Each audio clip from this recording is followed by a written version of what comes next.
Okay. Interesting column. This column in question really brings to light how the Worldwide Church of God affected small town communities. There's something really interesting here I really don't understand. So a server was interviewed and said that they were nice but kept to themselves and were really bad tippers. Sometimes they didn't tip at all. Oh no, the Godders are coming. This is particularly interesting to me because I know very well of people who would have, during the feast, this very event that they're talking about, who would actually pay one waitstaff like a huge sum for a tip. It was called the Waitstaff of the Year Award.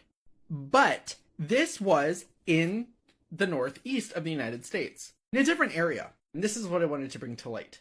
The regional differences, of which there are many. One Cult, Many Faces, Part 2. I'll start with the super clear stuff. Worldwide Church of God was indeed worldwide, although the most of the congregations were in North America. Mostly the US and Canada, and there was a huge following over in the UK.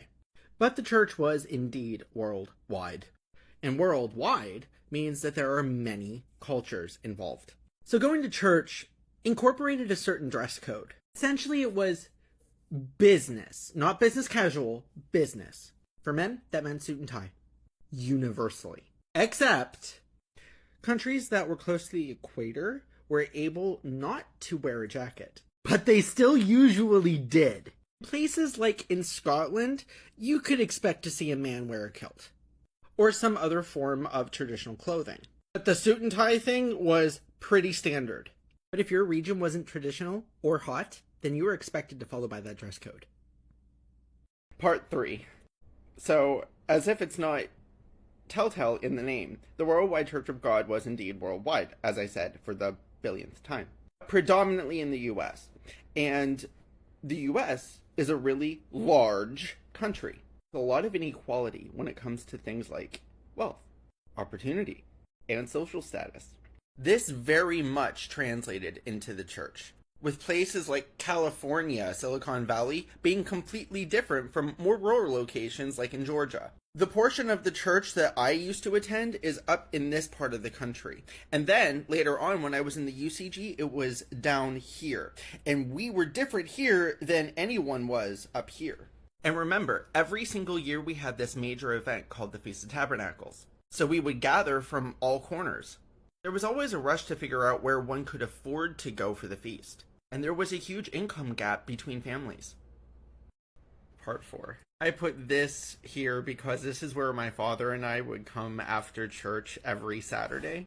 We would go to church and I would get mint chocolate chip ice cream from this caboose. Anyway, we went to church in facilities much like these. This may or may not have been the location I went to. It just really looks very similar. I can't be sure. I also definitely remember going to places like these. And when I moved to Ohio, we went here. In the adjacent town, the UCG met in this building, another school. Eventually, we changed locations and came to a fairgrounds because we're in a relatively rural area. This was the interior of that, and every single week we would come out and lay all the tape and lay all the wires and get everything set up every single time. There were also times that we would even rent churches on Saturdays. I particularly remember going to a Presbyterian church for an event. When I rejoined the UCG, this is where we met. For church. Point being, except for the main campuses, renting out halls like this was universal. Part 5. So what would you expect if you were to go from the WCG from one location of the country and go visit a location on another side of the country?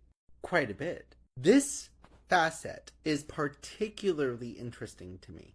Essentially, everything that you think culturally between the regions of the United States and how the congregations are is correct. Should someone be corporally punished? Yep, that was absolutely a thing. The actual level of violence was intensified in the American South.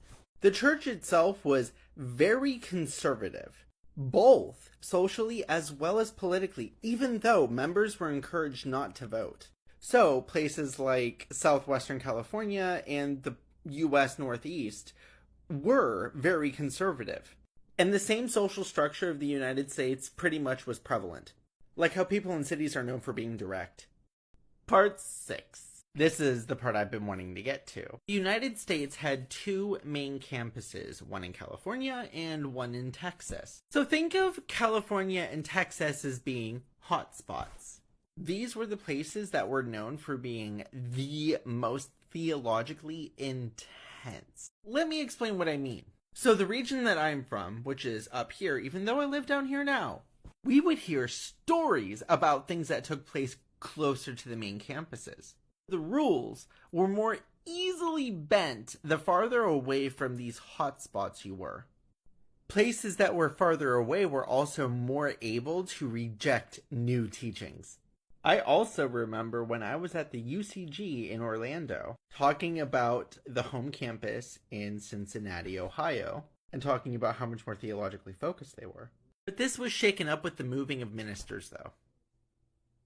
Part 7. I've talked about some of the regional differences, and there are many, many more, and I think I'm going to be presenting more as we go along. But this was still an introductory overview. There was one last thing I wanted to mention. The ministers of the Worldwide Church of God were seen as having given their entire lives to God himself, and would be moved around at any time. Usually their stints were a couple years, but sometimes they were longer and sometimes they were shorter. So, if, for example, a church were to get a minister from one of the campuses, you could expect it to be pretty strict for a while, regardless of the regional differences. See, that was this guy's way of keeping everybody in check and keeping the church as uniform as possible. After his death, however, this immediately changed.